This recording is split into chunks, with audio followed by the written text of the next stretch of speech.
kemudian kita ada suatu diskusi yang di televisi yang saya dengar tadi pagi atau tadi malam ya, itu bagaimana skenario kita terburuk apabila terjadi kasus yang semakin meningkat. Nah, tentu saja ini menjadi perhatian kita bersama, Pak Dirjen, juga mohon kepada teman-teman di Dukcapil, perlunya suatu kewaspadaan kita semua secara Nusantara ini se-Indonesia ya. Ini juga menambah suatu berita atau viral di kita. Di sini kita lihat data kematian tenaga kesehatan, Pak ya, ada dokter dan sebagainya. Kenapa ini penting, dia tenaga kesehatan ini? Karena mereka lah yang akan membantu menolong saudara-saudara yang sedang sakit. Nah, kalau tenaga kesehatan banyak yang sakit atau meninggal, maka akan menjadi masalah besar juga. Untuk itu, ayo kita menjadikan suatu kebersamaan ini ya. Nah, juga dengan dampak ini, coba dilihat ya, antrian pemakaman. Jadi saat ini Pak Dirjen, yang antri itu bukan hanya pasien, jenazah saja mau masuk ke ruang pemulasaran jenazah, itu antri Pak. Bahkan beberapa rumah sakit harus numpuk. Kemudian masuk ke tempat pemakaman itu pun harus antri. Artinya begitu banyaknya yang meninggal tidak seiring atau seimbang dengan keadaan-keadaan yang ada. Makanya sekarang di DKI dan beberapa di Jabodetabek sudah menyiagakan sampai dibuka 24 jam, bayangkan. Ya. Nah, tanggal 6 kemarin ada kematian yang cukup tinggi ya di Jakarta sebanyak 392. Ya. Nah, Pak Dirjen dan kawan-kawan sekalian, itu sebagai pengantar kita saat ini masuk darurat COVID ya. Nah, sekarang kita masuk hal-hal yang perlu kita kerjakan bersama-sama ya. Ini lonjakan kasus yang tadi saya sampaikan sangat tinggi, bahkan hari kemarin sampai 38.000, ini ada 5 kemungkinan penyebab yang dapat menyebabkan ini. Yang pertama adalah protokol kesehatan. Karena apa protokol kesehatan yang menjadi utama? Karena sumber penularan dari COVID ini adalah dari orang ke orang melalui droplet. Nah, sehingga kalau kita tidak melakukan protokol kesehatan yang baik, maka ini akan menjadi sumber penambahan kasus yang tertinggi. Makanya sekarang ada PPKM darurat, semula adalah PPKM mikro dan sebagainya, itu intinya saat ini lebih diperketat. Diperketat bukan lagi hanya daerah-daerah, tapi keluarga ya Pak Dirjen ya. Jadi satu keluarga, satu pegawai Dukcapil, itu harus punya kontribusi mengawasi keluarganya masing-masing, mengawasi temannya masing-masing, dan juga mengawasi Dukcapil. Dan tentu saja melebar ke tempat yang lain, bagaimana berkontribusi kepada yang lain. Ya. Yang kedua adalah karena mobilitas. Ya. Nah, karena virus ini ditularkan oleh orang ke orang, maka kalau orang yang penderita ini bergerak, bermobilitas, pergi kemana-mana, itu menjadi sumber penularan. Makanya sekarang ada program PPKM darurat itu adalah untuk betul-betul membatasi pergerakan orang. Sudah deh, kamu kalau nggak perlu jangan pergi, di rumah saja, ya, jangan pergi. Makanya ada program WFH, ya, WFO yang sekian persen, adanya unit esensial dan unit kritikal, itu intinya itu. Nah, tentu saja nanti teman-teman Dukcapil harus berperan juga nih di mobilitas ini, ya, mobilisasi minimal keluarga besar Dukcapil dimanapun berada. Yang ketiga tentu saja ada 3T ya, tracing, testing, dan treatment pengobatan. Ini juga menjadi penyumbang terhadap lonjakan kasus, manakala testing kita tidak bisa memenuhi syarat atau tidak memenuhi target sebanyak 500.000 per hari yang disampaikan oleh para epidemiolog. Ya, ini juga perlunya kontribusi. Maaf sekali lagi Pak Dirjen, ayo Dukcapil juga diharapkan berperan di sini. Ayo yang kena kita lakukan tracing, kemudian dilakukan testing. Kenapa dilakukan testing? Dengan maksud kalau dia juga ketahuan, maka akan lebih cepat kita memberantasnya. Tapi apabila tidak dilakukan testing, ya, tracing tadi, maka inilah yang menjadi sumber penularan. Bayangkan, ya, sehingga nanti testing, tracing ini harus dilakukan oleh keluarga besar Dukcapil di kantor dan keluarga lingkungan masyarakatnya. Nah, yang keempat, Bapak-Ibu sekalian, tentu saja ada varian baru yang nanti akan saya jelaskan. Varian baru ini ya lebih cepat, ya penyebarannya dan sebagainya, sehingga loh kok cepat sekali ya penyebarannya, tidak seperti dulu. Jangan-jangan juga ada peran dari varian baru dari Delta ini. Kemudian terakhir tentu saja vaksinasi. Vaksinasi bukan menyebabkan lonjakan kasus, tapi vaksinasi dapat menurunkan lonjakan kasus. Jadi kalau semakin banyak kasus, ya banyaknya pasien yang divaksinasi, makanya akan bisa menimbulkan kekebalan secara umum atau herd immunity, sehingga nanti kita bisa menekan lonjakan kasus ini.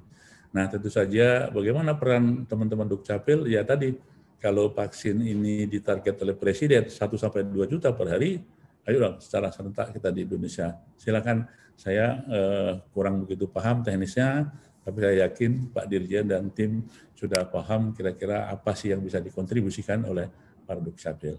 Nah, Bapak Ibu sekalian, jadi dengan lonjakan kasus ini yang menyebabkan darurat COVID sekarang, ayo kita mitigasi risiko. Satu, dengan bagaimana protokol kesehatan bisa kita mitigasi, mobilitas masyarakat, kemudian 3T, vaksinasi, dan varian. Ingat, 3T ini tidak selalu ini urusannya medis, urusannya dokter, urusannya kesehatan, tapi urusan kita juga, ya, memberikan info yang jelas sehingga orang-orang yang datang itu dapat dilakukan pemeriksaan atau testing juga. Tapi kalau kita tidak bisa menginfokan, ya saya kira petugas puskesmas itu akan sulit untuk melacak sekaligus melakukan testing. Pak Dirjen, ini walaupun maaf ya dari teman-teman Dukcapil saya kira sudah paham, saya cuma mengingatkan ulang. Di sinilah sumbernya. Biang keladi, biang keroknya COVID ini tuh di sini. Ini kita lihat ada seseorang yang sakit COVID, ya, apabila dia tidak pakai masker dan dia batuk atau bersin, maka batuk bersinnya itu akan jatuh di sekitar dia, ya, dengan jarak 1-2 meter tadi. Tapi sebagian juga ada yang terbang, yang lebih kecil, namanya partikel-partikel kecil. Nah, apabila kita berada di sekitar dia dengan jarak yang di bawah 2 meter tadi, dan kita tidak pakai masker, inilah menjadi juga suatu risiko terjadinya penularan. Jadi kenapa pentingnya masker kita, ya, karena orang bersin batuk itu kan nggak kita prediksi, Pak, tahu-tahu batuk gitu, nah kita nggak tahu, apalagi yang sekarang OTG ya Pak Dirjen ya, OTG itu kita nggak tahu loh dia, padahal dia juga membawa virus yang cukup banyak. Dan kemudian di sini juga kenapa pentingnya cuci tangan, ya. Kenapa pentingnya disinfektan? Jadi virus-virus yang jatuh di sekitar dia tadi, bisa di meja, bisa di sofa, bisa di meja rapat, itu apabila kita pegang oleh orang yang lain dan orang ini tidak bercuci tangan, ya, maka kalau dia memegang mulut, hidung atau mata, maka akan menjadi sumber penularan. Karena virusnya itu jutaan jumlahnya. Dan begitu juga kenapa pentingnya disinfektan. Nah, sekarang mungkin di Dukcapil, Pak ya, kita lihat deh, kita jangan juga lengah dengan ini. Dengan darurat ini, ayo kita lakukan. Kalau kemarin disinfektannya hanya sehari sekali atau seminggu sekali, sekarang lakukanlah setiap ada suatu pertemuan atau suatu kegiatan yang melibatkan orang lain di sekitar kita. Contoh, Pak Dirjen, ada orang tamu datang, 2 orang, 3 orang, maka selesai langsung dilakukan disinfektan. Pak Dirjen, kalau di luar negeri ada beberapa negara yang memberikan contoh langsung dilakukan oleh pejabat itu, gitu loh ya. Jadi disinfektan langsung pejabat itu. Tapi mungkin di kita agak kurang, sehingga oke lah kita berikan mungkin office boy atau apalah cleaning service untuk melakukan. Tapi sekali lagi disinfektannya jangan menunggu nanti sore saja sekali, tidak. Jadi setiap tubuh itu, karena kita betul-betul saat ini strength dan strong betul untuk mengawal ini. Nah, ini juga Bapak Ibu sekalian, saya kira mungkin sudah banyak tahu, tapi saya mengingatkan. Jadi virus tadi yang dibersinkan atau dibatukkan oleh penderita tadi di sekitar kita, itu ada yang bertahan jam-jaman, tapi juga ada yang harian ya. Bisa ada yang 2-3 hari, ada yang 4 hari. Ya. Tetapi virus ini semuanya akan mati dengan disinfektan. Makanya tadi saya bilang, Jadi begitu ada tamu atau ada rapat, selesai langsung dilakukan disinfektan supaya dia mati dengan disinfektan tersebut ya. Nah, Bapak Ibu sekalian, Pak Dirjen, izin. Jadi ini juga suatu pemahaman kita supaya nanti kita bisa melakukan intervensi atau mitigasi. Jadi penularan COVID-19 ini itu dari orang ke orang ya, dari satu orang ini dia punya keluarga, anak, istri, suami atau keluarga lah di sini. Kemudian ada teman-teman sekantor ya. Kemudian dia di lingkungan area publik, naik kereta, naik bis atau di area parkir ya. Kemudian juga dia berkontaminasi dengan di lingkungan kerjanya, apakah di kantin, di masjid dan seterusnya. Dan juga jangan lupa pribadi ini juga ada di lingkungan masyarakat.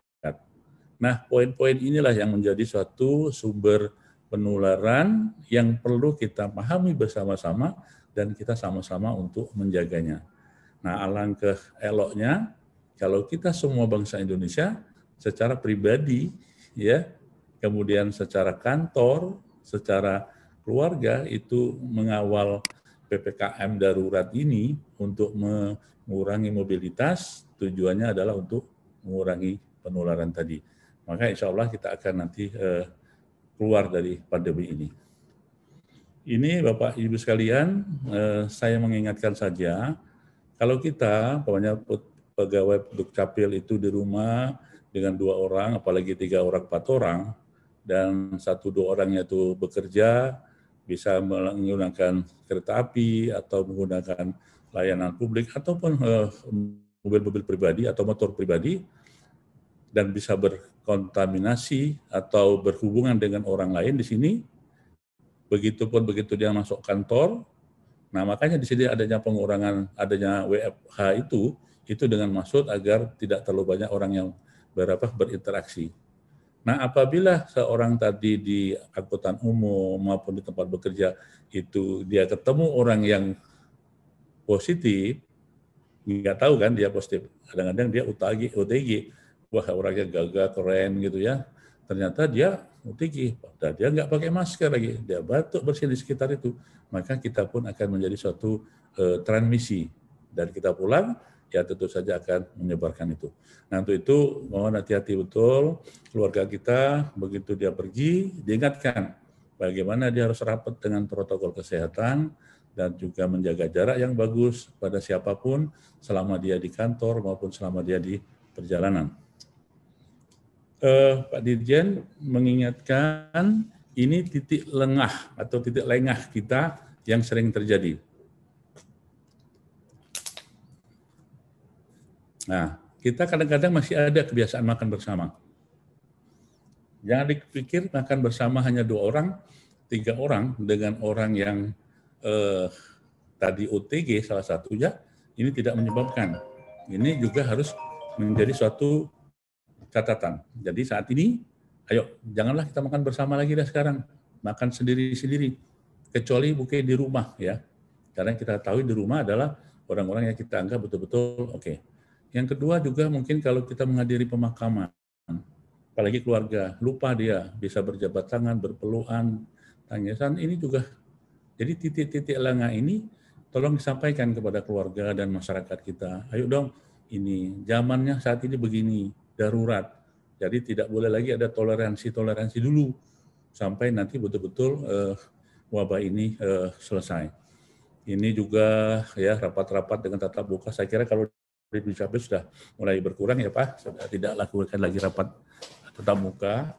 Kemudian ada olahraga bersama. Nah ini yang paling masih sering terlihat, yaitu orang-orang yang sedang selfie. Begitu pas selfie, ayo buka masker dong, biar kita lebih cantik, lebih gagah gitu. Ya dia lupa kalau inilah menjadi kesempatan dan seterusnya. Nah sehingga titik lengah ini mungkin di Dukcapil ini bisa disebarkan Pak untuk diingatkan kepada seluruhnya. Inilah titik lengah yang bisa menjadi entry point menularnya COVID-19. Kemudian Pak Dirjen izin menyampaikan juga seluruh Dukcapil dan keluarganya saya kira juga sudah mengenali gejala-gejala COVID ini. Jadi mungkin imbauan saya, gejala-gejala yang ada di sini, ada batuk, ada demam itu jangan dianggap enteng atau sepele, tapi juga jangan terlalu cemas. Jadi kalau ada gejala-gejala ini, ya waspada dulu. Apabila terjadi begini, apakah perlu kita diberikan obat dan mungkin juga berkonsultasi kepada pihak kesehatan. Dan yang paling sering dikeluhkan oleh sebagian masyarakat selain demam dan batuk adalah penciuman dan pengecapan yang berkurang. Nah, kalau ada tanda-tanda ini, itu adalah gejala awal dari COVID. Nah, sehingga dia harus dilakukan pemeriksaan apakah antigen atau PCR. Dan mengingatkan kita semua yang terutama di usia di atas 40 dan seterusnya ini ada penyakit-penyakit yang menjadi perhatian. Karena apa? Penyakit-penyakit komorbid ini itu sudah berat. Tanpa COVID pun dia sudah cukup berat. Contohnya hipertensi, diabetes mellitus, penyakit jantung, apalagi yang tidak terkontrol. Itu dia udah berat. Apalagi kalau dengan COVID semakin double. Sehingga hati-hati kepada yang komorbid untuk juga lebih hati-hati agar bisa mengenali sekaligus menghindari COVID tadi. Ini yang penting Bapak Ibu sekalian, kalau terjadi tanda-tanda yang kritis ya, atau yang kita sebut dengan early warning signs ya of COVID ini, itu apabila kita, kok sulit bernapas ya sekarang ya, kok agak napasnya agak kayak ada hambatan, tersumbat, kemudian kok terasa dada saya kok agak nyeri, ya menetap, ya kayak rasa tertekan gitu ya, apalagi ada penurunan kesadaran. Nah, syukur Pak Dirjen kalau diperkenankan nanti para pimpinan Dukcapil ini ya masing-masing punya alat pengukur saturasi namanya oximetri ya. Itu murah kok, cuma sekitar 100-an gitu ya. Tapi ini penting sekali untuk mengukur. Apabila di bawah 95%, maka ini sebagai tanda kita harus segera mendapatkan pertolongan untuk ke rumah sakit ya. Bapak Ibu sekalian, ini juga perlu pemahaman kita bersama karena tidak ada pemahaman ini maka akan menumpuk pasiennya. Contoh, apabila dia tanpa gejala, ini semuanya ini positif ya. Ya, ini dia tanpa gejala itu ya sehat dia, nggak apa-apa ya. Tapi setelah diperiksa dia punya positif PCR-nya atau antigen rapid-nya. Yang kedua ringan. Nah, tanpa gejala dan ringan ini, walaupun dia PCR-nya positif, tidak harus panik dan tidak harus selalu langsung ke rumah sakit. Karena apa? Rumah sakit saat ini sudah penuh dengan pasien-pasien COVID dengan gejala yang sedang dan berat. Jadi kalau Bapak Ibu sekalian atau keluarga kita positif panik langsung minta dirawat di rumah sakit, maka itu akan menjadi risiko. Ya, nanti saya akan terangkan ya. Jadi ada 5 ini ya. Jadi untuk tanpa gejala dan ringan ini cukup dirawat di rumah atau isolasi mandiri. Nah, untuk yang sedang cukup di rumah sakit yang terdekat. Nah, memang kalau berat dan kritis terutama di Jakarta ini harus ke rumah sakit yang memang untuk rujukan. Contohnya Rumah Sakit Sulianti Saroso, Rumah Sakit Persahabatan, Rumah Sakit Fatmawati, Gatot Subroto, RSCM, dan beberapa rumah sakit daerah yang ada di Jakarta. Sedangkan di provinsi itu seluruh rumah sakit di provinsi itu adalah rumah sakit rujukan COVID untuk rumah sakit pemerintah. Jadi untuk Bapak Ibu sekalian atau keluarga kita yang tanpa gejala ringan, jangan langsung ke sana ya. Cukup mungkin ke klinik dulu atau ke rumah sakit yang terdekat ya. Nah, ini Bapak Ibu sekalian, kalau kita diisolasi di rumah ya, di rumah itu ada yang harus kita lakukan, tapi juga ada yang nggak boleh dilakukan. Karena masyarakat yang juga panik ini kadang-kadang terima informasi dari medsos, terima informasi dari apa, semuanya dituruti. Ada obat Cina, ada obat Korea, ada obat Arab, obat macam-macam. Jadi tolong diseleksi betul, konsultasikanlah kepada teman-teman di sekitar kita, dokter yang ada, boleh dok kami minum ini dan sebagainya, ya. Supaya apa? Kalau kita OTG ringan, jangan panik-panik, biasa aja. cukup dengan vitamin, dengan obat-obat herbal biasa, saya kira cukup ya. Jadi jangan sampai nanti isolasi mandiri di rumah, minum antibiotik, macam-macam gitu ya. Saya kira nanti perlu perhatian. Dan saat ini Bapak Ibu sekalian, informasi Menteri Kesehatan sudah melaunching namanya layanan jasa telemedicine. Jadi seluruh rakyat Indonesia yang ingin melaksanakan telemedicine itu artinya begini, dia datang ke suatu laboratorium atau ke suatu puskesmas, apabila hasilnya positif, dia bisa memasukkan suatu aplikasi di sana untuk berkonsultasi kepada dokter sekaligus mendapatkan obat yang gratis. Saya kira ada 10 account yang bisa diakses oleh masyarakat terhadap telemedicine ini. Kita bisa berkonsultasi dengan dokter dan akhirnya nanti akan mendapatkan resep bila mana diperlukan dan kita tinggal ambil di suatu apotek dan itu semuanya gratis ya. Nah, Bapak Ibu sekalian, satu lagi mengingatkan supaya kita paham juga dan sampaikan kepada keluarga dan masyarakat, apa betul ya saya ini COVID ya? Nah, untuk itu seseorang yang disebut COVID apabila ya itu hasil swabnya positif. Jadi hasil PCR-nya positif, baik itu bergejala maupun tanpa gejala. Jadi walaupun dia nggak demam, nggak batuk, nggak ada apa-apa, tapi begitu PCR-nya positif, maka dia menjadi orang yang kita sebut dengan pasien COVID. Ya. Kemudian swab antigen positif. Ya. Jadi antigen aja, rapid antigen itu kita sebut dengan pasien positif, tetapi disertai dengan gejala-gejala ini. Ya, dengan gejala-gejala ini.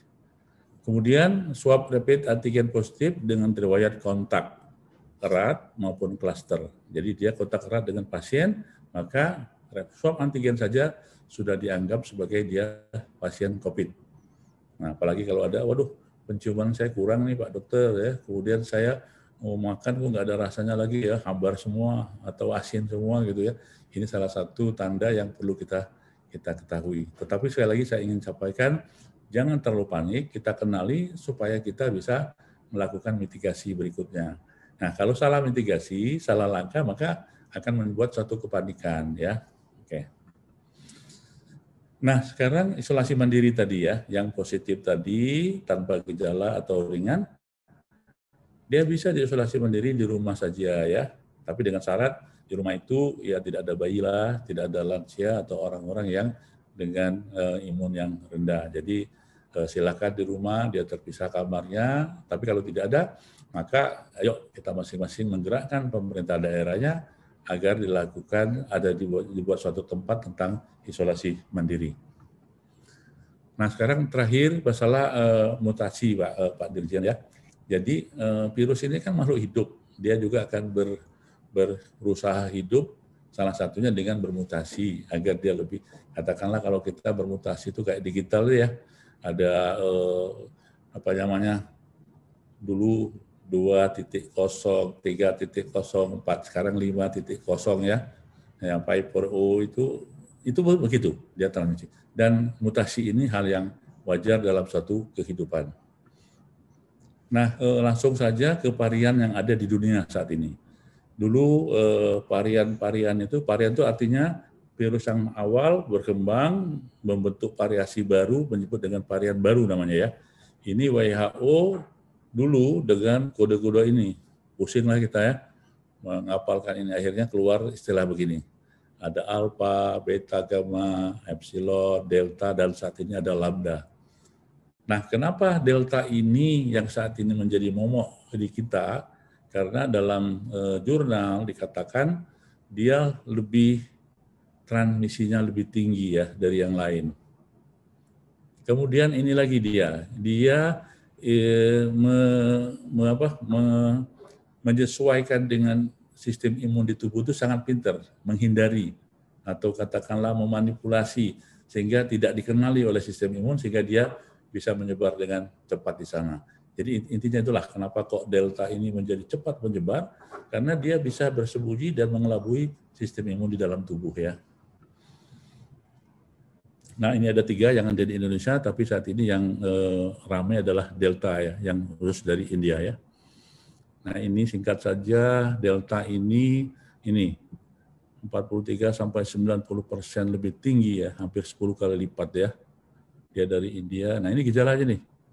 Jadi di samping gangguan pernapasan tadi, ada sakit perut, hilang selera makan, muntah mual, nyeri sendi, dan sebagainya. Ini salah satu tanda-tanda yang kita harus waspada. Ini adalah bentuk dari gejala Delta ya. Dan ini disampaikan oleh para ahli, penyebarannya cukup tinggi, 5-10 detik itu sudah bisa memberikan penularan. Nah, ini gejala-gejala yang kita langsung ke Delta ini ya.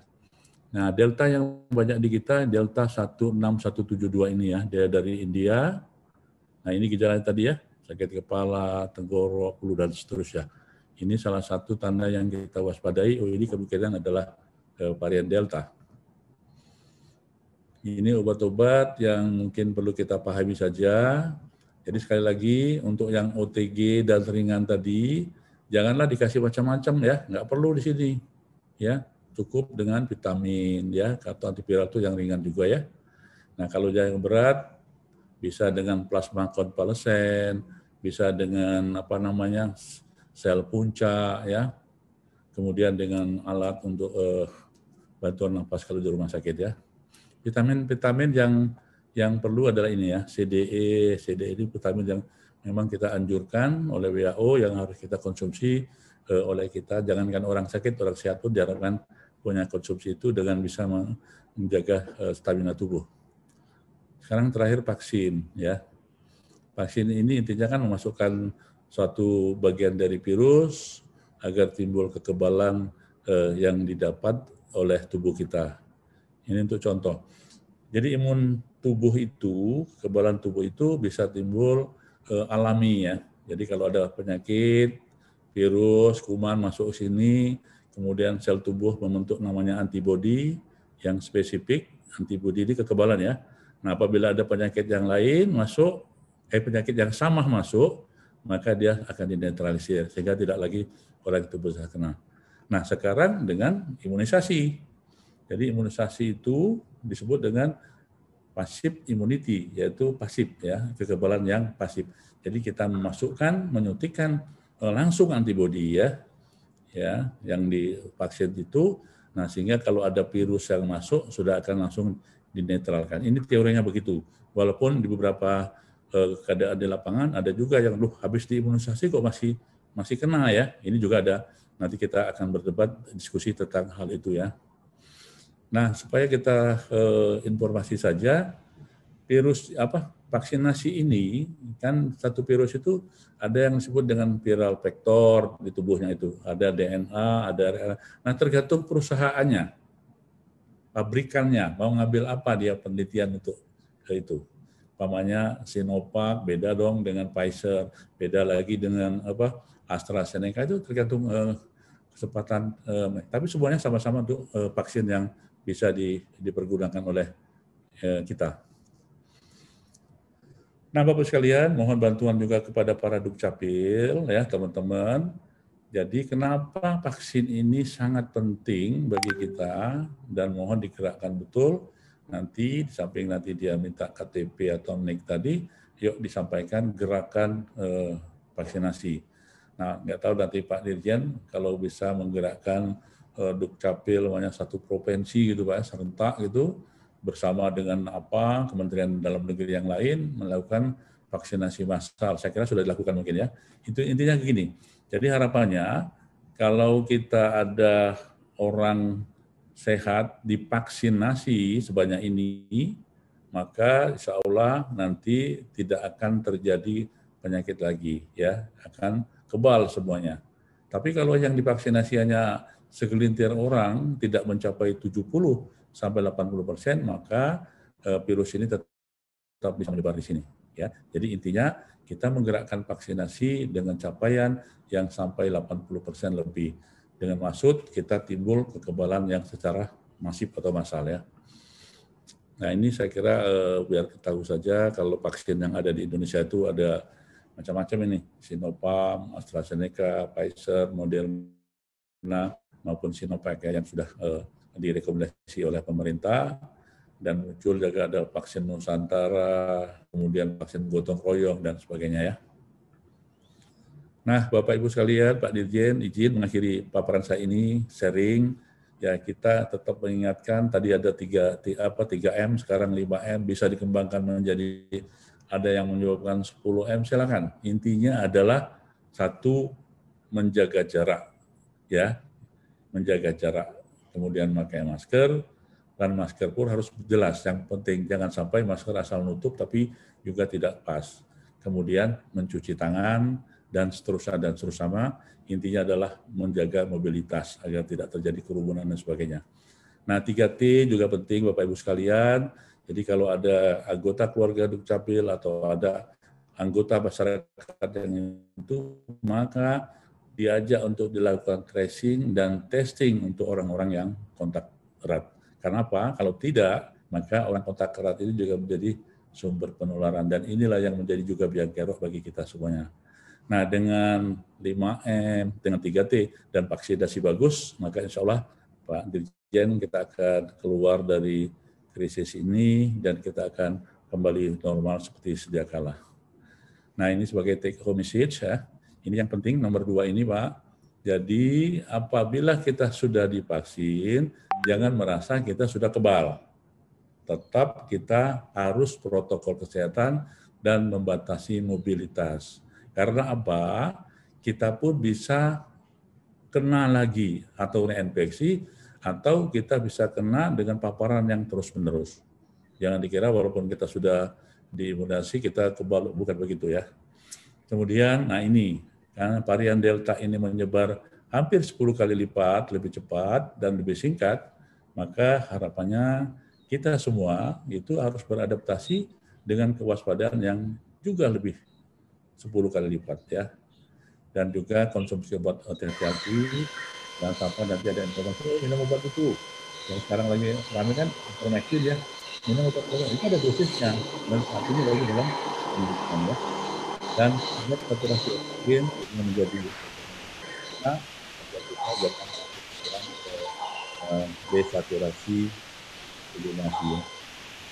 Terakhir, CCTV Pak, juga jangan menjadi panik bagi masyarakat. CCTV itu adalah bagian dari pemeriksaan saja.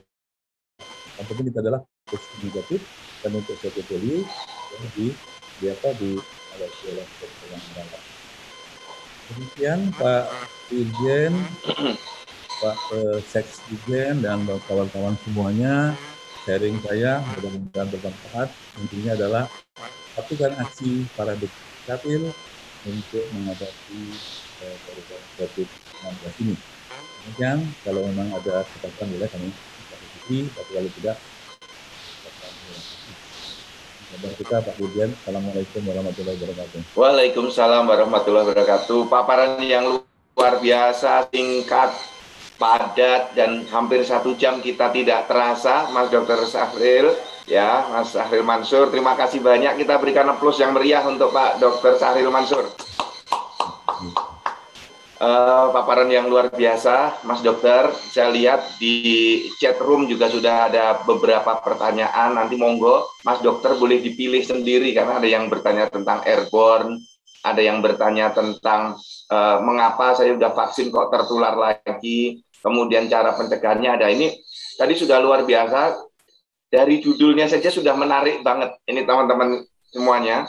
Dan saya laporkan kepada Mas Dr. Syahril Mansur, ini ada 1000 yang di Zoom ini sudah penuh. Ini ada yang beberapa kali tertolak dan ada yang di YouTube. Dari judulnya saja sudah keren banget. Satukan aksi Dukcapil menghadapi darurat COVID-19 yang mengancam kita. Nah ini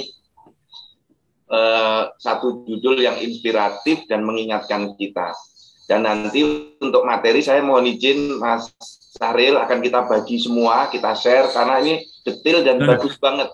Oke, minta izin untuk kita bagi pada panitia, nanti materi saya bagi untuk kemudian kita share bersama-sama. Nah Mas Dokter ada beberapa pertanyaan di chat, monggo kalau mau dipilih yang mana sesuai waktu yang tersedia bagi penjenengan. Atau gini Pak, Mas Jundan, karena saya kesulitan membaca banyak banget ini, mungkin kalau ada yang mau langsung aja boleh saya kira ya? Oh boleh, nah, silakan yang mau bertanya untuk raise hand. Nanti dari panitia akan memberikan ruang untuk raise hand. Reza Dukcapil, silakan. Reza Dukcapil sudah raise hand. Silakan. Silakan, ini Mas Reza ini penyintas ini Mas. Bukan Bapak, izin mohon maaf. Oh belum ya, jangan sampai kalau begitu. Ya Bapak, mohon izin Bapak Dirjen, mohon izin Bapak Ses, mohon izin Bapak Ibu Kepala Dinas. Ini sebenarnya pertanyaan yang mungkin Pak Dokter bisa menjawab nih. Sebenarnya singkat saja Pak, apakah kita bisa divaksin Pak? Nanti kalau seandainya dengan hal ini 2 kali dengan merek yang berbeda, begitu Bapak. Kemarin kan kita sudah divaksin Sinovac, mungkin kalau seandainya nanti ada lagi datang mungkin Pfizer atau merek yang lain, apakah kita bisa divaksin sebanyak 2 kali begitu? Itu saja Pak. Mohon izin Pak Dirjen, terima kasih. Mas Reza, terima kasih. Kemudian saya sambung pertanyaan kedua dari chat room Mas Dokter. Ya. Itu pertanyaannya, transmisinya bisa nggak melalui kertas permohonan layanan Dukcapil? Jadi kan kalau di Dukcapil kan banyak yang mengisi formulir ya Mas ya. Nah itu transmisinya melalui kertas bisa atau tidak? Ini 2 dulu Mas, monggo.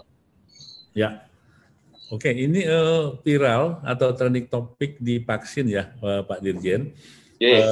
Masalah vaksin, ini rame. Yang terakhir ini ramenya gini, apakah kita boleh booster? Wah, belum selesai aja udah mau booster ya. Saya ditawari itu Mas untuk yang ketiga, di booster kan. Ya, ini kadang-kadang ada pihak-pihak tertentu yang mengambil kesempatan begini Pak ya.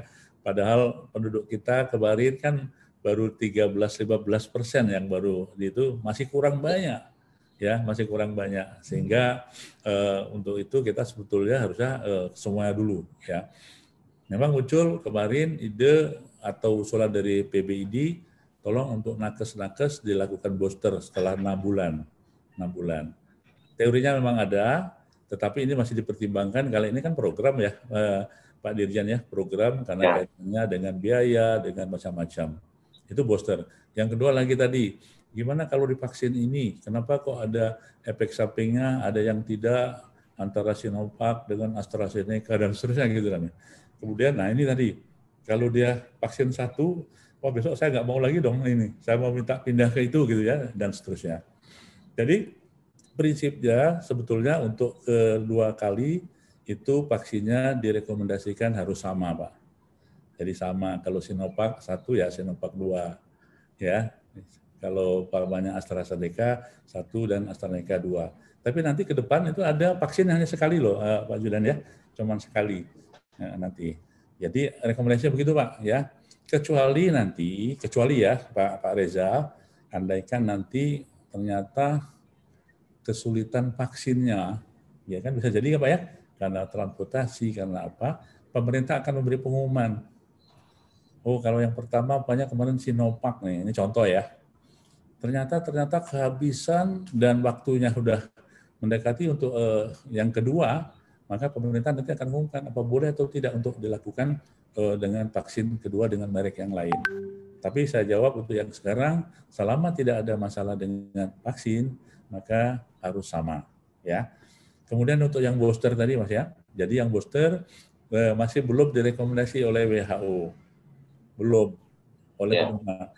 Jadi ya kalau ada yang nawar-nawari ya udahlah, kasih yang belum bekerja, belum divaksin pasien dong rakyat kita, karena kan jangan kita maaf ya sendiri. Kecuali tadi rekomendasi resmi dari IDI atau nanti kepada pekerja-pekerja yang kritikal dan esensial. Nah, saya kira itu menjadi pertimbangan termasuk yang pelayanan publik. Nah, kemudian untuk kertas tadi iya, kan tadi kan sudah. Jadi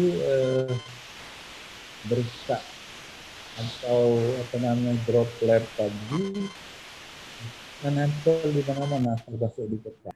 Nah, sehingga teman-teman Dukcapil, kepala dinas, saya kira harus ada standar juga tuh.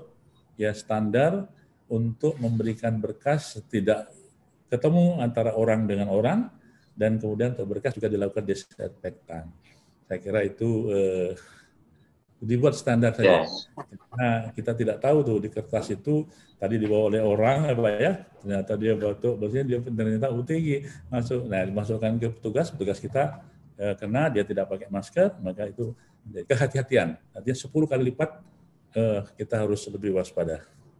Makasih Pak. Ya, terima kasih Mas Dokter. Saya beri kesempatan raise hand untuk Kota Tidore, Indonesia Timur dulu karena sudah mau Jumatan.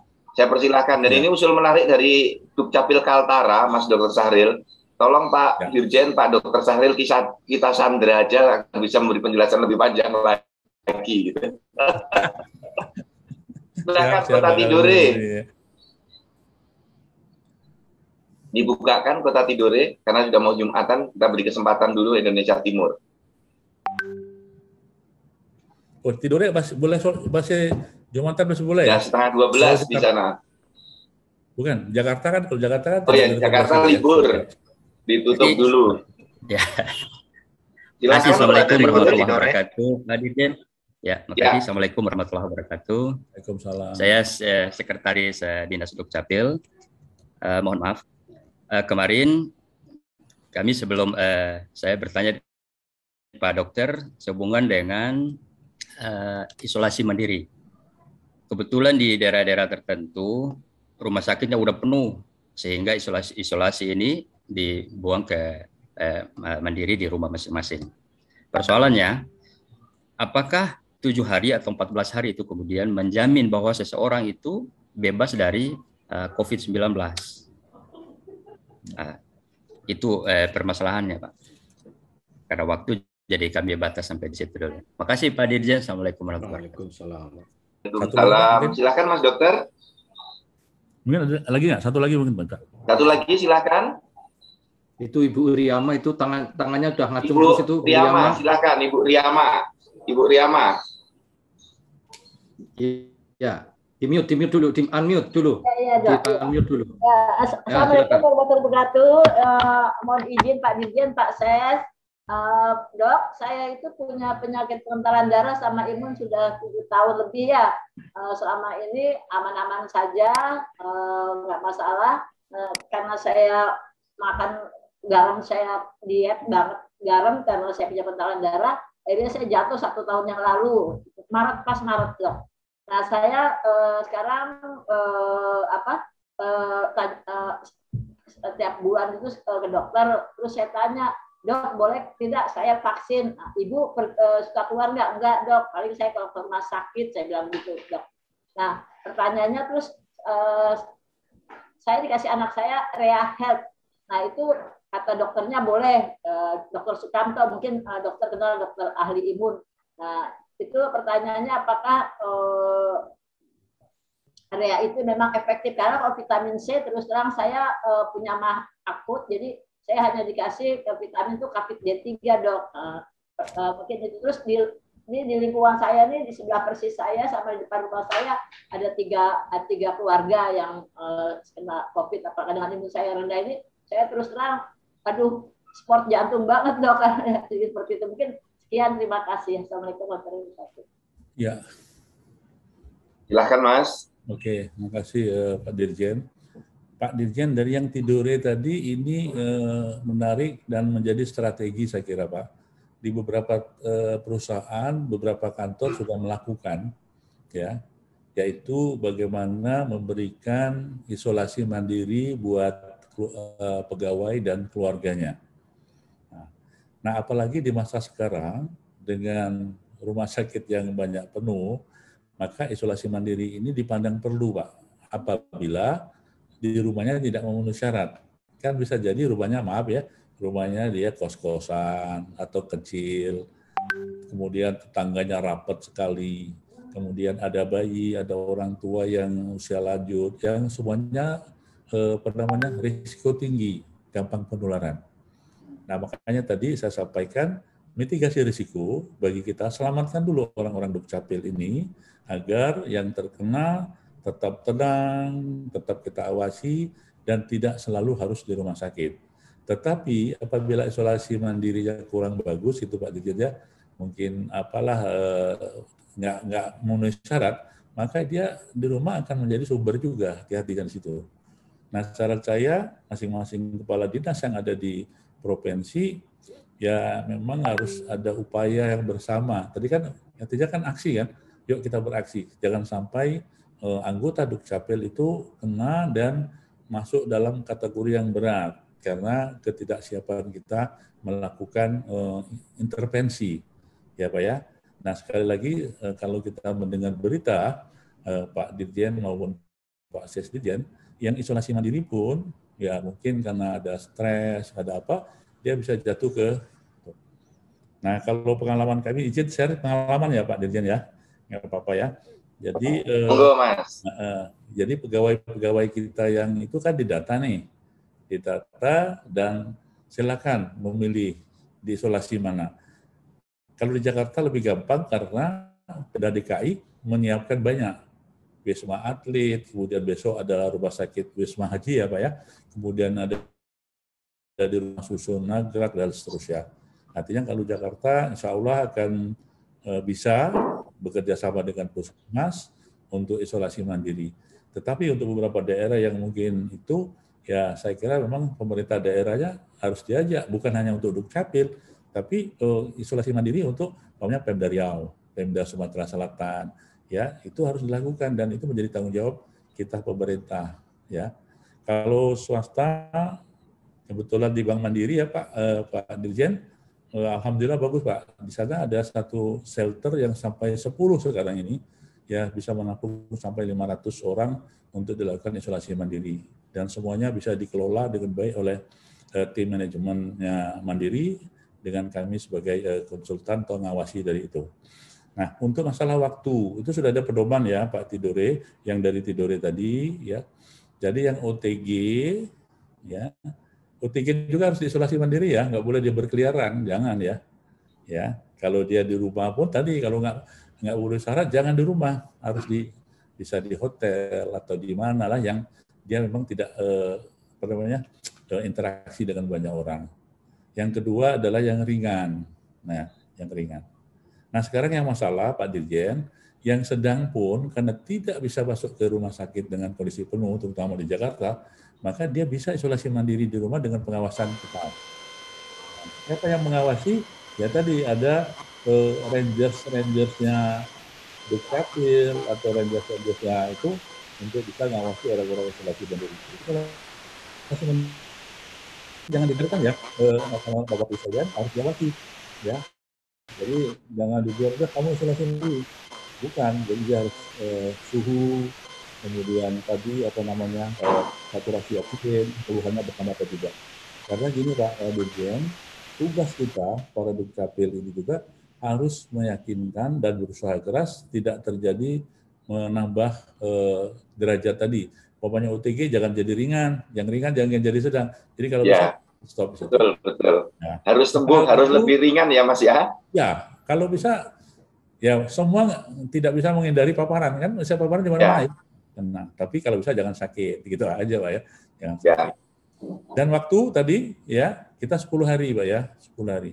Tetapi di Jakarta Pak ya, kebetulan di Mandiri juga, itu tidak lagi 10 hari Mas. Kita 7 hari, kalau dia tidak ada gejala lagi, dan itu kita pulangkan, supaya tempatnya dipakai orang lain. Karena saking banyak yang antri, gitu ya. Nah terakhir Bu Riama ya, Bu Riama dari Riau, memang vaksin ini ada nanti yang disebut dengan indikasi dan kontraindikasi. Ya, contohnya ibu hamil janganlah dilakukan itu gitu ya. Kemudian ada penyakit-penyakit tertentu yang juga tidak bisa dilakukan ini. Dulu ya, hipertensi itu 180 nggak boleh loh, sampai 100, sekarang 200 boleh. Jadi penyakit-penyakit ini apabila terkontrol itu masih diperkenankan asal dengan pengawasan dokter. Itu Pak. Terima kasih. Terima kasih Mas Dr. Syahril, ini luar biasa. Pertanyaannya semakin lama semakin bertambah banyak ini. Yang ringan-ringan misalnya Mas Syahril, kalau nanti masih ada waktu, ibu menyusui boleh divaksin atau tidak misalnya. Kemudian ada pertanyaan yang ini agak susah nih. Obat yang paling manjur untuk COVID kapan ditemukan? Nah ini wallahu alam, ini memang agak kita belum tahu. Dan untuk teman-teman semuanya yang terkait dengan teknis kedukcapilan nanti kita bahas setelah ini. Ya, saya sudah membaca chat room-nya. Mungkin satu lagi saja, Mas Dr. Syahril, saya karena tahu kesibukan Mas Dokter yang padat sekali. Mungkin satu lagi yang ibu menyusui tadi, atau terkait dengan anak-anak kecil yang ibunya terkena COVID, dia harus disusui dan seterusnya. Ini bagaimana? Ya, Jadi gini, nah ini perkembangan ilmu ya Pak Dirjen. Dulu kita hanya boleh 18 sampai 59, 60 gitu ya. Ya, Memang betul. berkembang lansia sampai umur berapa boleh. Nah sekarang berkembang lagi untuk umur 12 sampai 17 sudah boleh. Nah dulu kan nggak boleh. Itu karena perkembangannya ilmu sehingga vaksin ini mungkin menyesuaikan itu, gitu ya. Dan nanti kemungkinan kedua berikut lagi bisa saja lo turun lagi. Semua umur bisa dilakukan. Karena apa? Saat ini banyak sekali loh anak-anak itu juga kena COVID sekarang ini. Nah sekarang untuk yang ibu menyusui boleh dilakukan vaksin karena penyebarannya itu bukan melalui vaksin. Tapi untuk yang ibu hamil itu untuk tidak diberikan dulu karena kode etiknya itu tidak melakukan intervensi apapun kepada ibu karena ada janin ada di dalamnya. Gitu Pak. Yeah. Terima kasih Pak Dr. Sahril Mansur. Kita berikan aplaus yang meriah untuk beliau. Ini paparan yang luar biasa. Tidak terasa sudah 75 menit kita mendengarkan dan berinteraksi dengan beliau. Kita harus memahami beliau ditunggu pasien yang sangat banyak sekali yang harus beliau rawat, beliau jaga. Nanti kita agendakan lagi kalau ada hal-hal yang khusus. Saya minta waktu ke Mas Sahril lagi ya Mas ya. Sementara ini kita cukupkan. Terima kasih banyak. Salam hormat kami. Ini 1000 lebih yang mendengarkan Mas Dr. Sahril Mansur pada pagi hari ini. Semoga menjadi amal jariah, menyehatkan kita semua, menjaga bangsa. Dan teman-teman Dukcapil kita tindak lanjuti setelah ini aksi kita bagaimana.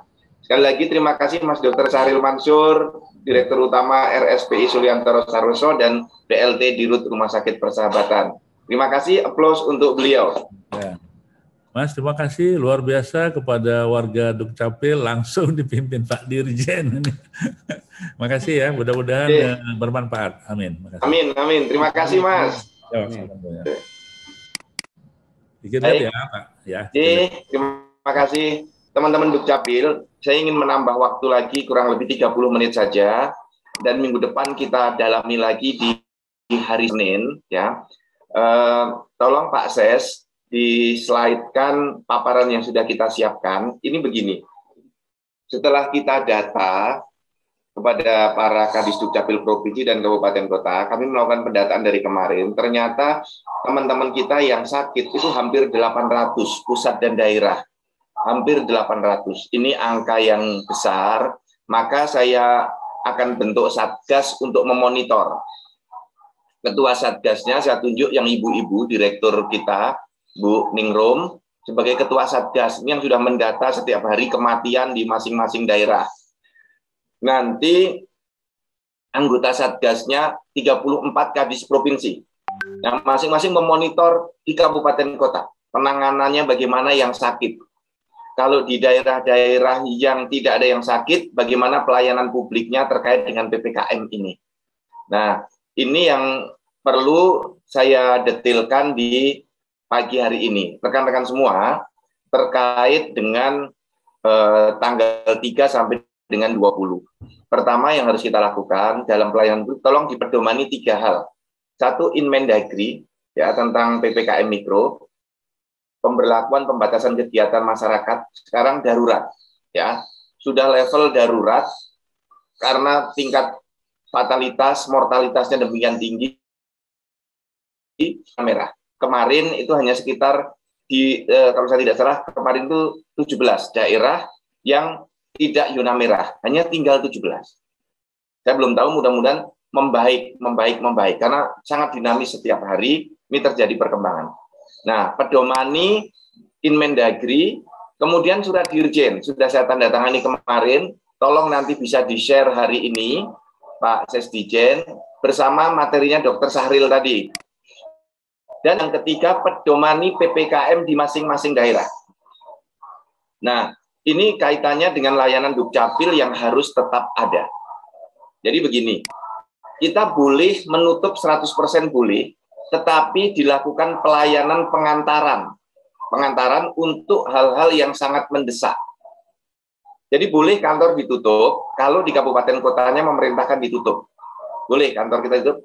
Kita ini beruntung, karena sejak 2019 layanan kita sudah bisa dengan layanan tanda tangan elektronik dan online. Nah, kalau tidak dengan online, Bapak dan Ibu bisa menghubungi masyarakat tempatnya, layanan akan saya kirim. Tetapi Anda berbayar di COD, boleh. Saya kirim lewat pos, bayarnya di pos. Ya, lewat pos, boleh. Kalau yang sudah ditanggung APBD, dikirim filenya saja juga boleh. Ini saya serahkan penuh kepada diskresi masing-masing kepala dinas. Yang penting lapor kepada korwilnya, kepada eselon 2 dari Dukcapil Pusat. Karena korwil itu seperti kakanwil. Korwil 1, kakanwil 1 Pak Yama, kakanwil 2 Pak Erik, kakanwil Kalimantan Bu Ningrum, kakanwil di wilayah Sulawesi Pak Taufik, Bali, NTT, NTB, Papua, Maluku Utara, wilayah 5 itu Pak Andi. Jadi korwil itu sama dengan kakanwil. Jadi dilaporkan. Daerah-daerah yang karena PPKM 100% kantornya ditutup, tapi pelayanannya online. Ini. Nah, nanti dipedomani surat saya itu. Di surat saya sudah saya tuliskan detail sebagaimana surat bulan Maret atau April 2020. Ya. Dan kepada kepala dinas, saya berikan diskresi untuk melakukan pencegahan. Saya sudah setahun ini menerapkan. Diskresinya begini, kita boleh WFH 75%, boleh. 90% boleh, 100% boleh. Yang penting, servernya dijaga. Kalau di pusat, kita sudah hampir 100%, tetapi ternyata tidak mungkin 100%, karena harus ada yang menjaga data center. Maka kita buat piket di kami, di pusat itu, tiap direktorat 2 orang. Jadi di kantor itu kira-kira ada 12 yang berkantor. Di data center boleh lebih banyak. Nah, kemudian saya menerapkan begini, yang komorbid, punya penyakit asma, punya penyakit jantung, punya diabetes, hipertensi, boleh kerja dari rumah. Setahun di rumah nggak apa-apa. Itu sudah kita terapkan, yang punya komorbid. Kemudian yang sakit, yang sedang sakit boleh WFH. Sakit ini macam-macam, ada yang sedang tipes, ada yang sedang demam berdarah, ada yang sedang demam saja, ada batuk pilek saja, boleh work from home. Pamit kepala dinasnya itu pamit kepada direkturnya, nggak harus di saya. Kemudian yang ketiga, yang naik angkutan umum, naik kereta, naik bis, ya, naik Kopaja, naik angkutan umum, kita buat work from home. Karena transmisi bisa saat terjadi di situ. Dengan sudah sangat ketat seperti ini pun, di kantor Dukcapil Pasar Minggu, itu terakhir kemarin, data dari Pak Tafib, seingat saya 85 atau 84, saya lupa kemarin dikabari. Kemudian turun, ada 9 yang sudah negatif, kemudian naik lagi. Jadi tiap waktu itu bertambah, karena staf kita kalau ada yang positif langsung kita PCR. Sehingga kita bisa mendata, dan ada 24 kemarin yang terdata OTG. Nah, kepada kawan-kawan saya yang OTG di rumah saja, disembuhkan sampai tidak ada lagi virus di dalam tubuh kita. Nah, kemudian yang berikutnya, teman-teman komorbid, yang sakit, yang naik angkutan umum, saya berikan diskresi kepada kepala dinasnya, boleh di work from home kan. Ini kebijakan kita semua. Nah, kemudian pengambilan belangko bagaimana? Boleh tetap ngambil, tapi beritahu terlebih dahulu, sebagaimana WA saya kepada teman-teman para kepala dinas. Jangan langsung datang, karena saya khawatir nanti di kantor sedang tidak ada orang. Pak Rusdi tidak di kantor, maka kirim surat dulu ke Pak Tafib, ke Pak Sesdijen atau Pak Rusdi, nanti di kantor tinggal ngambil. Masih banyak yang ke kantor, kita tetap melayani itu. Nah, oleh karena itu di kantor, tolong diupayakan tempat Ibu Bapak, utamakan layanan online. Di slide sebelumnya. Ya, di slide di atas ini. Layanan online yang diutamakan.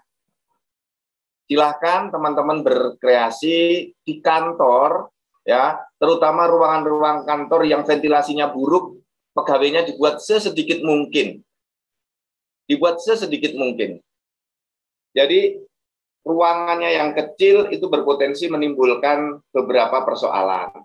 Ya, apalagi yang AC-nya terlalu besar. Ruangannya bisa lihat kemarin di pesisir barat, kantornya kecil.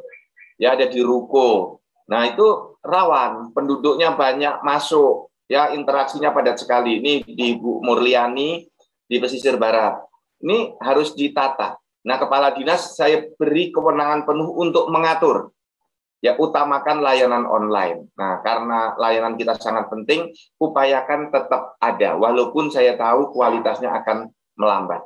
Nah, kemudian surat Dirjen sudah saya tanda tangani kemarin untuk pedoman Ibu dan Bapak. Ada banyak item, ya, ada 10 item yang harus Ibu dan Bapak pedomani.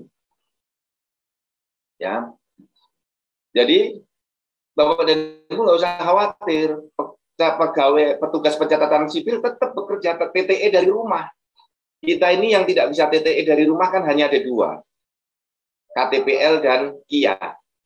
Selebihnya kita bisa TTE dari rumah. Maka saya tidak khawatir, work from home sangat tidak khawatir. Itu bisa, tetap kita kerjakan. Nah, para kepala dinas, maka tetap semangat, ya, beri pelayanan yang terbaik. Ini momentum bagi kita untuk kita bisa meneguhkan bahwa Dukcapil itu memiliki etos kerja yang tinggi, mampu bekerja dalam keadaan seperti apapun. Dan kabar baik, kemarin kita rapat pengarah 1 data, saya mewakili Bapak Menteri, rapat bersama Menteri Bappenas, Menteri Keuangan, Menteri Kominfo, dan Kepala BPS dan Kepala BIG. Kabar baiknya adalah NIK sudah diterima sebagai kode referensi tunggal data kependudukan. Jadi ketika semua masih berdebat tentang kode referensi, data kita, data kependudukan sudah final. Semua menerima, tidak ada hak akses lain yang paling akurat kecuali NIK. Nah, oleh karena itu teman-teman, kita bersatu padu, bersemangat untuk terus menjaga akurasi data kependudukan ini. Nah, ini dalam rangka pelayanan publik kita, surat saya kemarin nanti tolong di-share ke seluruh jajaran. Kemudian yang berikutnya, ada keluhan-keluhan terkait dengan layanan publik kita. Ada 3. Pertama, layanan yang lambat. Kemudian daerah masih banyak menambah syarat tambahan. Ketiga, NIK tidak ditemukan. Nah, yang nomor 1 saya agak maklum karena sedang pandemi COVID-19, upayakan saja yang maksimal. Tolong diupayakan saja semaksimal mungkin para kepala dinas bekerja menggerakkan sumber dayanya. Saya percaya, saya yakin tetap bisa. Nah, untuk itu masih banyak kepala dinas yang bertanya detail teknis ke saya paham, karena belum pernah ikut Rakornas, belum pernah ikut Bintek. Jadi tolong Pak Andi, minggu depan, ya hari Senin kita Rakornas lagi begini, ya Rakornas lagi seperti ini. Kemudian di hari Selasa, Rabu, Kamis, Jumat, 4 hari, kita akan lakukan bimbingan teknis untuk kepala dinas yang belum pernah ikut Rakornas. Tolong dicatat, Pak Andi didata, kepala dinas yang belum pernah ikut Rakornas. Artinya Rakornas kita terakhir 25 November. Nah, jadi nanti tolong Kadis yang diangkat dan dilantik setelah 25 November 2019, kita bintekkan semua.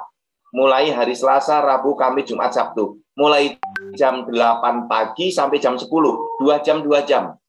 Nanti para direktur memberikan materi detail pekerjaan para direktur. Saya membuka dengan paparan kebijakan umum Admindu. Itu Pak Andi tolong dicatat. Para kepala dinas Dukcapil persiapkan diri. Karena banyak kepala dinas yang menanyakan, Pak, layanan ini bagaimana? Oke. Setelah itu, kita akan turun ke level berikutnya. Eselon 3 semua. Dabduk, Capil, Bintur, Eselon 3 yang menangani seperti itu di daerah. Ya, Kabid Pia, Kabid Dabduk, ya, semuanya. Kita bintekan juga pekan berikutnya. 2 jam. Setelah itu, Eselon 4-nya juga kita bintekan semua.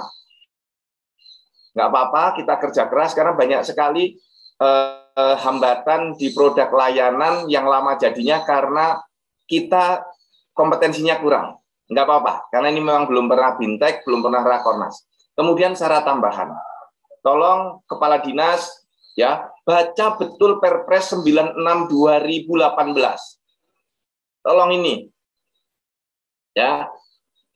Perpres 96 2018, jangan keluar dari situ persyaratan-persyaratannya. Kemarin dari perkawinan campuran, banyak yang komplain pada saya. Dinas Dukcapil Tangerang Selatan, Dinas Dukcapil Kota Surabaya, Dinas Dukcapil di wilayah Sulawesi, ya. Beberapa banyak sekali daerah-daerah yang disebut kemarin. Mesti menambah surat tanda lapor dari polisi, pengantar RT RW untuk pembuatan KTPL WNA. Nah, itu laporan kemarin. Nah, tolong tidak menambah persyaratan. Kemudian NIK tidak ditemukan. Nah, Pak Kadis, Bu Kadis semua, tolong kalau NIK tidak ditemukan, ada yang datang ke tempat Anda, langsung saja NIK itu berikan ke ADB. Ini cepat kok solusinya. Tadi ada komplain ke Boni, kalau saya tidak salah, di Sulawesi Selatan. Sudah saya share komplainnya ke grup Sulawesi Selatan. Nah, itu ADB sudah bergabung di dalam grup data warehouse. Ada 10 grup, saya monitor itu. Cepat sekali kok solusinya. Jadi kepala dinas jangan panik kalau ada NIK tidak ditemukan. Itu sangat mudah solusinya. ADB sudah pinter banget nanganin itu. Nanti komunikasi dengan tim pusat. Ya. Nah, kalau tidak, Bapak dan Ibu share aja slide-slide ini. Kita sudah siapkan nomor handphone, ada 9 atau 10 nomor handphone baru. Ini tolong di-share, ya, di-share ke masyarakat. Kalau ada pungli calo, ini slide ini share aja. Terus slide berikutnya. Ini terkait kalau layanannya NIK-nya tidak ditemukan, nomor handphonenya ini share aja. Atau slide saya ini di-share aja. Kalau ada layanan publik yang lambat, share aja ini. Kalau perlu Bapak dan Ibu, poster ini Bapak Ibu pasang di kantor-kantor Ibu dan Bapak, atau di grup WhatsApp Pemda Ibu dan Bapak. Slide berikutnya. Nah, kemudian terkait dengan legalisir, tolong nanti dicek lagi, surat saya dulu sudah pernah saya kirim ke Kapolri, dan sekarang tolong disiapkan lagi Pak Sesdijen, surat ke lembaga TNI, ke Panglima, nanti Pak Menteri yang tanda tangan, agar tidak ada lagi legalisir. Ya. Agar tidak ada lagi legalisir terkait dengan dokumen yang sudah bertanda tangan elektronik. Kemudian, yang paling banyak itu NIK ini sekarang, karena kaitannya dengan pendaftaran CPNS. Kemudian yang terakhir, pagi hari ini, karena sudah mau Jumatan, teman-teman di Indonesia Timur, satu slide lagi terkait dengan penataan organisasi. Ini sekarang semua di Indonesia sedang melakukan penataan organisasi. Yang di pusat, saya ingin cerita pengalaman di Pasar Minggu, eselon 4 kita sudah habis, yang di direktorat-direktorat, yang tersisa hanya tinggal kepala TU.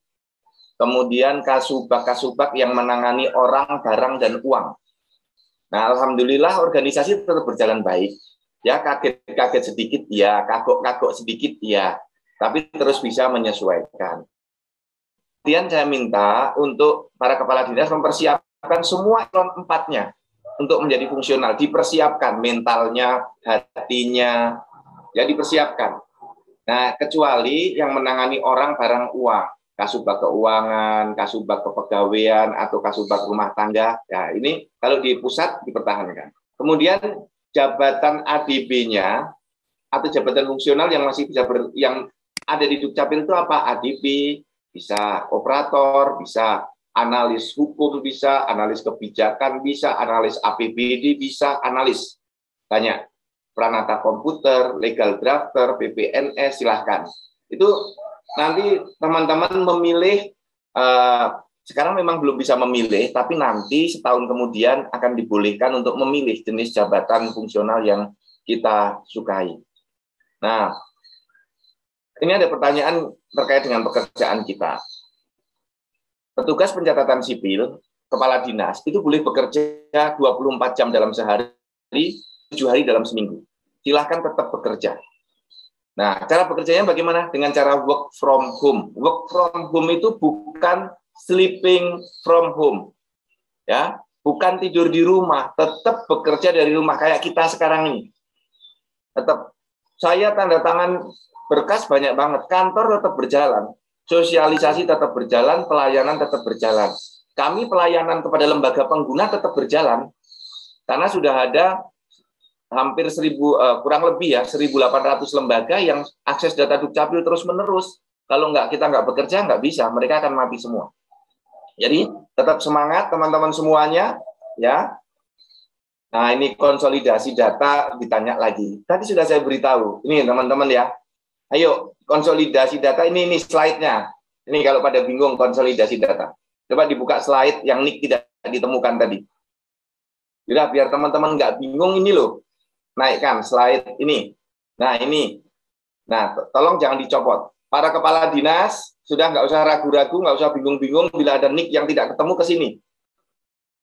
Kalau Pak Erikson ada, bisa menjelaskan tentang konsolidasi data, gagalnya ketika di daerah, Pak Erikson.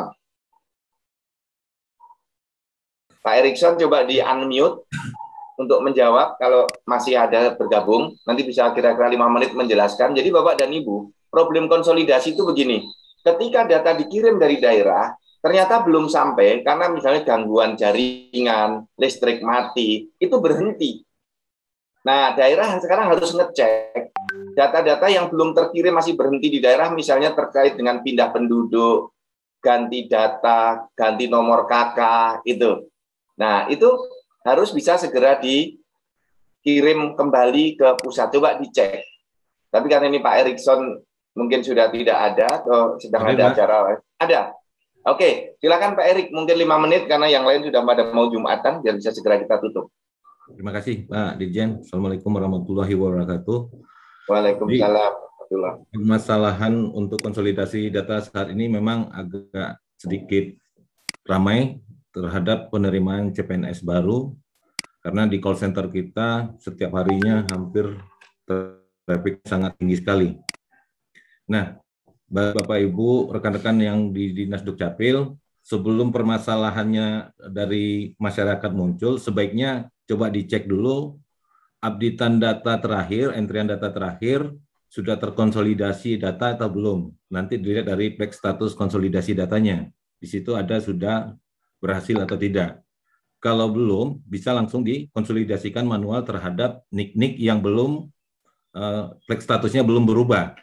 Barusan tadi Pak Kadis dari Seram bagian timur, seperti contoh, KTP-nya keluar sudah penduduk Seram bagian timur, yang asalnya dari Maluku, ternyata waktu penerimaan pendaftaran CPNS masih KTP Maluku.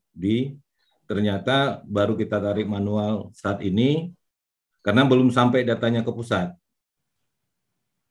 Dalam waktu singkat, sudah menjadi DWH sudah berubah menjadi penduduk Seram bagian timur. Jadi saran kami, dari data-data yang sudah di entry baru, flag statusnya belum berubah, langsung dikonsolidasi secara manual, dipilih data-data mana saja yang belum terkonsolidasi, sehingga dari kami juga saat ini, dari konsolidasi ke DWH, sedang kami lakukan juga sinkronisasinya. Sehingga data-data yang belum terkonsolidasi dari daerah terupdate di konsolidasi pusat, dari konsolidasi pusat kita mengupdate DWH. Serasa itu Pak Dirjen yang bisa kita lakukan saat ini dalam waktu singkat. Oke. Ya, bagus Pak Erikson. Tolong para kadis hubungi ADB atau operator masing-masing untuk melakukan itu. Nah, hari ini kita 1,5 jam dulu. Pekan depan, hari Senin, waktu kita lebih panjang, kita akan detailkan lagi, sekaligus kita mendialogkan berbagai persoalan yang sedang kita hadapi. Ya, hari Senin kita mulai lagi seperti ini pukul 8.30. Untuk malam hari ini, pagi hari ini, siang hari ini kita tutup dulu karena sudah banyak yang pamit ke saya untuk Jumatan. Terima kasih banyak. Mohon maaf lahir batin. Wabillahi taufik wal hidayah. Wassalamualaikum warahmatullahi wabarakatuh. Waalaikumsalam warahmatullahi wabarakatuh. Terima kasih Bapak Dirjen. Terima kasih Pak Kadis, Bu Kadis, semuanya atas rapat kita hari ini yang luar biasa, banyak sekali hal-hal yang kita dapatkan. Saya izin sedikit saja menambahkan tentang belangko tadi, bahwa memang meskipun sepertinya agak setengah libur, karena sebagian besar ada di rumah bekerja, namun kami tetap buka melayani permohonan-permohonan belangko. Caranya adalah nanti silakan para kadis berkoordinasi, karena kan tidak langsung banyak orang di kantor, maka biasanya kadis-kadis itu berkoordinasi dengan perwakilan provinsi masing-masing. Nanti perwakilan provinsi yang akan mengambil, karena dari daerah kan juga tidak mungkin akan ke Jakarta, kecuali yang dekat-dekat Jakarta itu pun harus dengan janjian. Jadi harus dengan janjian dulu dengan kami, nanti akan kami layani jam sekian, apakah yang akan hadir dari dinas sendiri atau dari perwakilan provinsi. Dan itu sudah masing-masing sudah pintar caranya, pengirimannya bagaimana ke daerahnya masing-masing, sudah masing-masing pintar, ada yang dengan ada yang dengan PT Pos dan lain sebagainya, berkolaborasi dengan perwakilan provinsi. Saya kira itu tambahan dari kami. Sehat selalu untuk kita semua, karena di kami ada 84 sekarang yang positif di Pasar Minggu, dan di daerah lebih dari 300 orang. Sampai ketemu minggu depan. Bila ada kesalahannya, sukses selalu, sehat selalu, salam bahagia untuk kita semua. Sekian, billahi taufiq wal hidayah. Assalamualaikum warahmatullahi wabarakatuh. Waalaikumsalam warahmatullahi wabarakatuh.